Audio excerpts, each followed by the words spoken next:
Saturday that, Yeah, it's been a minute. Weather was too rainy.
At ease, gentlemen, ladies. Welcome everybody to the weekly press conference. And real quick, I spoke with Tim Gatz a little bit earlier, who is our Department of Transportation main guy. And he wanted me to remind Oklahomans there's a big concert in Stillwater this weekend. It's Cross Canadian Ragweed, and hopefully I get a chance to go at some point, but that's not the purpose of his reminder. There's a lot of road construction around Stillwater, so just remind people to kind of plan your routes and be safe and wear your seatbelt. Obviously, don't drink and drive, and have a great time in Stillwater. So it's going to be, I think, 4 or 5 days, maybe in a row of concerts, and 4 days, and it's kind of my genre. So I actually started downloading a few of their songs to refresh my memory. So anyway, it should be fun. Should be a fun time in Stillwater. So, well, with that, let me open it up to questions, comments. Yes, sir. I have a couple. First, this map that you sent us yesterday. I was hoping you could expand on that a little bit. We were a little confused. Like, as far as I can tell, the Stillwater fire isn't on here. And then my other question would be, were you at a command center? Oh, okay, but it said Guthrie. So that's why I was a little bit confused by it. Anyway, were you at a command center, during all this and monitoring resources that you said weren't used by Forestry? Yes, I was at the command center. And as far as monitoring the stuff, you assume that these people are doing their jobs. So we have the emergency management person is Annie Vest, and so she does a great job for the state. So the reason we have a command center during either tornadoes or floods or during COVID and some of the things that have happened, and obviously during the wildfires, is for one simple phone call. So any kind of resource that they need or problem we're having around the state can come to one centralized center, and then we've got everybody there. So you have the people with assets from Forestry, and you have the people that are assets with whether you need generators, and you have the people with assets that we can push out across the state. And so the problem was when the general is there, in this case it's going to be Annie. She needs to know what that battlefield looks like and be able to push assets to Stillwater and to Guthrie, and as people are calling in. That didn't happen. We didn't have Forestry was not part of that. They weren't sharing information, and then it just took a long time to get the information. But it's really, I think this is old news. This is kind of blown over. I'm tired of talking about it. I terminated the people that I felt like the person at the top that did not put all those fire hoses and those resources on the fires. And I think Oklahomans agree with me. I think Oklahomans understand that when you've got all these resources at the state level, and we have the worst wildfires in state history, and you're not deploying them to those fires, you're leaving half of those assets in eastern Oklahoma. That's a problem. And especially when we're asking for taxpayers to spend money to bring in resources from Louisiana, from Arkansas, which we did, and we'll do that again. But most Oklahomans thought that if I'm bringing resources in from Louisiana and Arkansas, we at least had all of our resources fighting those fires. And unfortunately, that didn't. And I can explain it a different way to you, because I know your station, you guys keep spinning this and changing the story and trying to run your little narrative on it. But the facts are, if we've got a hospital, for example, let's say 1,500 people come into our emergency room and they're all dying of a heart attack. They all have a heart attack. And we have 20 people come into the hospital ER, and they have a runny nose, and they have flu-like symptoms and sore throats. We've got 40 doctors. It's called triaging. Every single hospital would take all those resources, or at least 39 of them, and they would put those doctors on the most serious patients, probably all 40 of them. What we did in the Forestry, the management of Forestry, the bureaucracy, took half of our resources to the most critical things and left half the resources in eastern Oklahoma fighting 2-acre fire, a 13-acre fire. When remember, we have wonderful firefighters in Idabel and all these different areas, and we've got those folks down there fighting those fires locally as well. We needed our resources in Stillwater and Guthrie, and we need these resources up here fighting the 92,000-acre fire that was sweeping through. So that's the point. And I think Oklahomans get it, and you can spin it however you want to spin it, but that's the fact. If the governor can't fire the person running forestry, who can? That's the problem with this. No bureaucrats ever held accountable. And that's what I'm going to do as governor, is make sure that people are spending resources wisely and we're getting those dollars on target. Yes, sir. This is about the executive order that you issued today. Do you have an estimation as to the number of full-time employees from state agencies who have transitioned into contract status? And the second part is it possible that that transition has been encouraged by agency heads because they want to meet your ambitious goal of reducing the number of state employees? Yeah, and you're so into the weeds a little bit. I just want to make sure Oklahomans know what you're asking here. But basically, there were rumors that was happening. Listen, when I leave office as governor, we're going to have fewer state employees than when I took office in 2019. So that's the goal.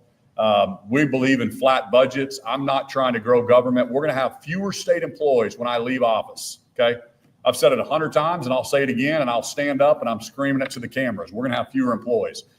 What the rumor is, and what some people that are trying to grow government, they're saying to you, well, the governor is trying to get rid of employees, but then he's hiring contractors. So I am putting this executive order out to prove that's not true. There's no way.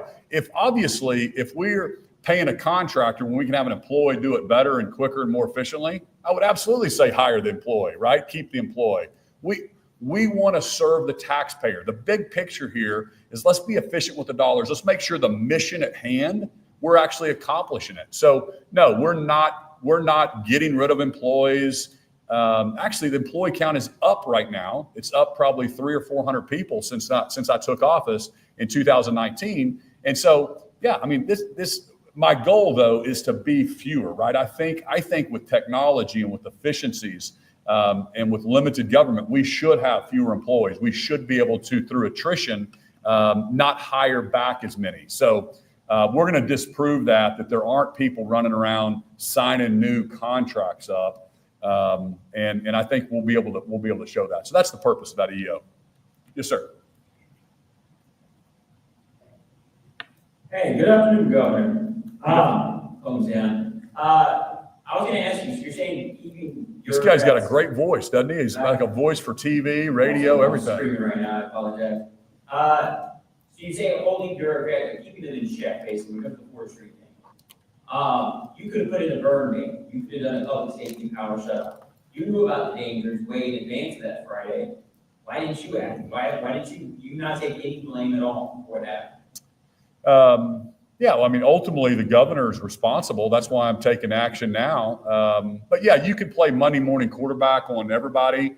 The burn ban situation, it didn't hit the threshold. So if Annie Vest and Secretary Blaine Arthur asked me to do it and said this met the threshold, we'd do it.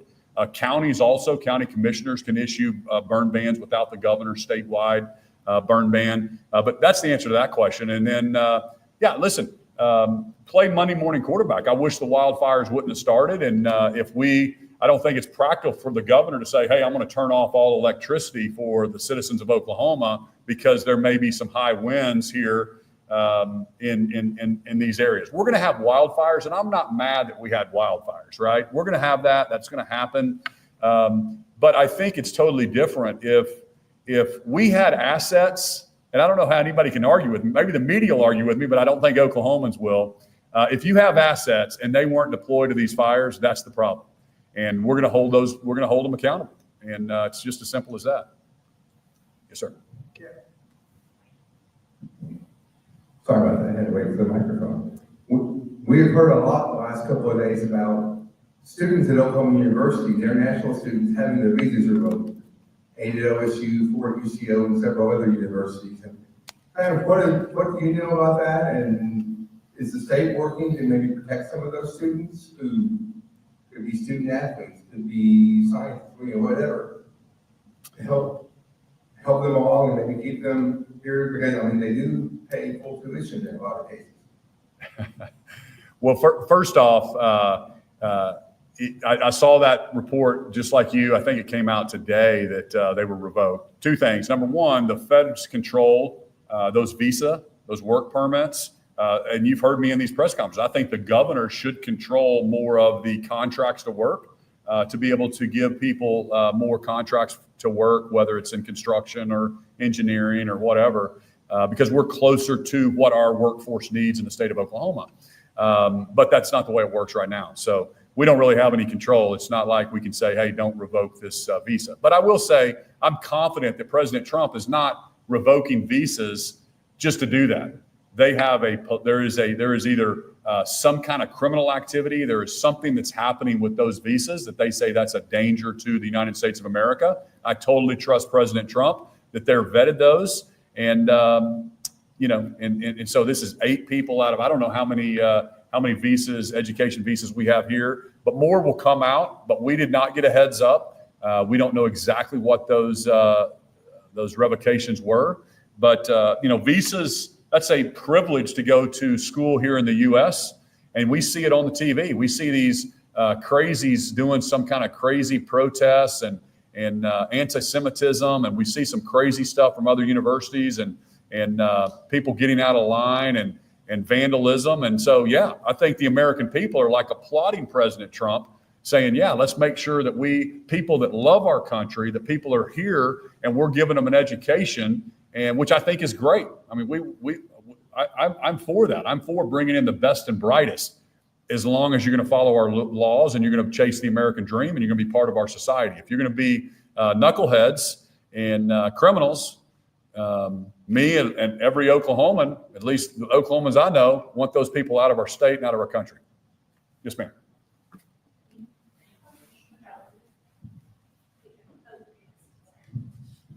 Thanks, Governor. I had asked you about the fires also, but I think putting aside what has happened already, I know that the Forestry Services have lost a lot of leadership and lost people with decades and decades of experience. So in between now and when your workforce develops suggestions for those to be implemented, who's taking, how are our forests and our fires being managed in that meantime? Yeah.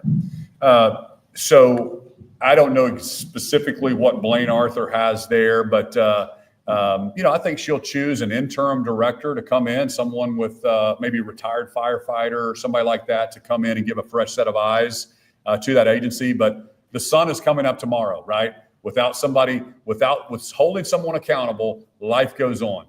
The government is still rolling. We're going to be okay. We're going to put a fresh set of eyes. We're going to make sure next time there's wildfires, we do a better job of getting those assets on those fires. So that's the only thing that we're saying. And I think, we beat this horse. I've given you the data. I've given you the numbers. And we look forward to the interim director. I don't know exactly who that would be, but I think Blaine will choose somebody very, very competent, very knowledgeable about this industry, and also with a business aspect to say, how can we do things better? I think most people, if you're realistic, is everything in government working perfectly? Of course not. Is everything in your business working perfectly? Is everything in your family working perfectly? I'm a guy that's always pushing and asking questions. How can we do things better? How can we make things better for Oklahomans? How can we save Oklahoma taxpayers money? That's who I am. I'm the governor. Oklahomans elected me. If they wanted the other 2 candidates I ran against, they'd elected them. But I never apologize for putting my values and trying to make Oklahoma more efficient, more accountable, and more accountable, and on more mission to the target. Go ahead. Yeah, go ahead. I'm done. You got me rattling. Sorry about that. I just wanted to ask you today in the House Public Safety Committee, they talked about a bill revolving around the Oklahoma Turnpike Authority and tribal tax. The Turnpike Authority talked to me a little bit ago. They said they can't really get the registered owners of those vehicles to properly bill them. The representative on this bill said $12.9 million lost there. Trying to make that work and everything. I want to ask for your opinion on that. That did get a do not pass inside the committee. So what are your thoughts on all of that? Yeah, well, first off, I just found out about that, so I'll probably gather more information, have more information next week. But I think this is a 95 or 98 or 99% issue with Oklahomans. the turnpike should not be, the fee should not be based on race. It shouldn't be based on where you live in the state. It shouldn't be based on what tag you have on your car. Everybody that drives the turnpike should pay the same amount, right? I mean, I don't know who would disagree with me on that or how you could possibly disagree with me. So the fact that you've got the Muskogee Creeks that have killed this bill, and I don't know who voted against it or whatever, because they want to drive on the turnpikes for free. I think Oklahomans find that disgusting. I think Oklahomans find that ridiculous. We've got a compact with the Cherokees, with the Choctaws, with the Chickasaws. We know who the tags are. You're just like Oklahomans. We can see that. It's the same billing process. Listen, nobody likes paying turnpike fees, and let's make them free for everybody. But I can't be a fair governor to say that you're going to pay a fee to drive on the turnpike, but yours is free. I mean, and argue with me. How can you make that case? And how this goes down in the committee is baffling. You need to go ask the question to the people, like, why would they vote against that? Right? Because it's my understanding that's all the bill was like, hey, let's make sure we know who these, let's make sure we understand if you're going to print a tag that we know who that is on the turnpikes, right? So pretty common sense. Oklahomans overwhelmingly agree with me on that. Yes, sir. Oh, sorry. Yeah, go ahead. Good afternoon, Governor Phillips. I just want to ask you, with the 30th anniversary of the Oklahoma City bombing just around the corner, how would you say that it's shaped Oklahoma over the past 30 years? You know, I mean, listen, it's something that we do every single year on April 19th, and it's a remembrance, and we're trying to make sure that we never forget, right? The effects to our state. President Clinton's coming into town on that day to speak, a 30th anniversary. We all remember where we were, that we're in Oklahoma at the time. I was a senior in college. I remember driving through and actually seeing that myself and seeing the cleanup that was happening. And so anyway, it's something that Oklahoma standard came out of that. And we rebuilt or we've reshaped our city. I think people now think of Oklahoma with the Oklahoma standard, neighbors helping neighbors. And we're not going to put up or tolerate with that type of hatred. So it'll be a great time. We do it every single year, and these 168 people that lost their lives that day, we'll never forget. And we all know as Oklahomans, people that we went to church with, people that went to school with, neighbors, and that, I mean, in a state like Oklahoma, we all know someone. Somebody on my cabinet, they lost their mother in that bombing, and so it's just always a time to remember. Yes, sir. Governor David Jasmine on Fox 25. We have been told by 3 state agencies that the communications staff has told them to ignore our open records requests. Are you aware of this, and do you think that's acceptable? You've been told to ignore your open records request? Yeah, we've been told by state agencies that your communications staff has told them to ignore Fox 25's open records requests. So just wanted to get your take on that, and if you think that's acceptable. Of course, I don't think it's acceptable to ignore an open records request. So if there's an open records request, there's a FOIA process that you should be able to get all state data and all records, et cetera, et cetera. So we'd love to get that for you. Any other? I want to say one thing on mental health real quick. So there's been, because I just got back from Broken Arrow, and then Broken Arrow, we had a little press gaggle, and they were asking me about, cutting to mental health. And I've seen that like in the news and people spinning saying we're cutting mental health, right? Has anybody seen that? Y'all might have reported on that. It's not true. When you're confusing Oklahomans, because we have grown the mental health budget. There's about $800 million that we spend in mental health every single year. We're going to spend the same amount this year. I don't think the legislature is going to cut mental health. If you hear what's happening is a vendor, okay? So we have thousands of vendors that the state spends this $800 million, okay, through some kind of vendor, some kind of nonprofit that then takes care of Oklahomans, okay? I don't care where it goes. I want it taking care of Oklahomans. That's the way most Oklahomans think, right? Let's get this dollars on target, taking care of the people that need it. All right.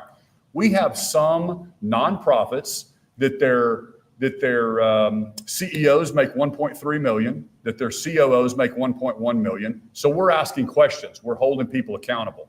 If one vendor is saying that it costs us, they're billing the state $6,700 to take care of a patient, and another vendor is charging the state $2,700, we may want to take some of the assets there and put them into the one that can serve more people. Does that make sense? So there is no cuts.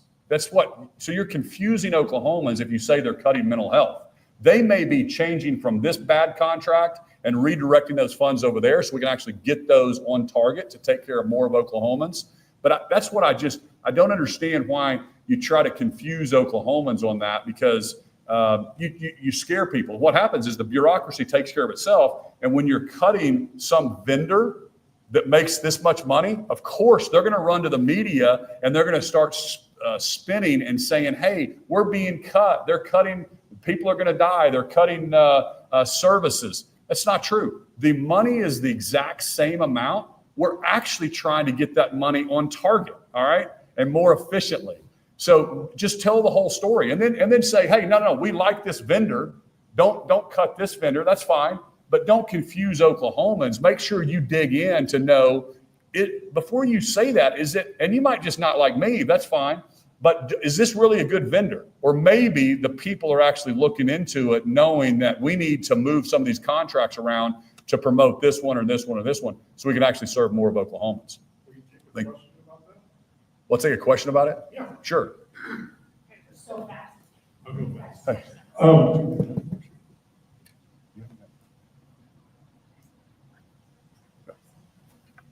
It's my understanding some of these contracts were changed after they were originally signed, rather than when they're coming up for renewal.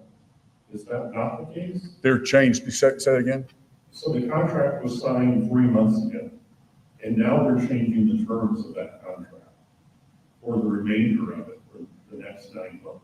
I don't think that's true. If a contract's a contract, right? You can sue someone, you can sue the government. If we're not living up to our contract, if they change anything, it was a discretionary bonus that was discretionary. So, and it was basically to be, because nobody was checking on outcomes, right? And so if they're changing discretionary bonus, absolutely, I want them doing that. That's coming from me. I'm saying use money efficiently. Let's get money on target. Don't waste it at the bureaucracy, whether it's a nonprofit bureaucracy or it's actually a government bureaucracy. Let's get those dollars on target, right? So, but I just want everybody to know, because you confuse Oklahomans. When my mom watches TV, are you cutting mental health? No, Mom, we're not cutting mental health. The same dollars are going to mental health. They may be just, what's happening is, the person you move their cheese is screaming really loud because they're not getting as much money because they're not being as good as all these other vendors that we have, right? So just make sure you do your homework before you do that. The last thing I'll say, the House put out a release on their DOGE report, which I'm super pumped that we're all talking about how we can get more efficient government. I'm really excited about that. And they had a community effort driven web form for individuals to fill out suggestions, which is fantastic. And we've released ours. We've got $157 million in grants that we found that we can return. And then the suggestions from the legislature they have a bunch of them, and I encourage them to send these bills to my desk so I can review them and either sign them or move them on. But they talked about reducing the number of school districts, consolidating school administration. The House talked about consolidating higher ed, consolidating state storage and warehouse facilities, reducing state vehicle fleets, reducing state printing services, reducing traffic signs, consolidating agencies.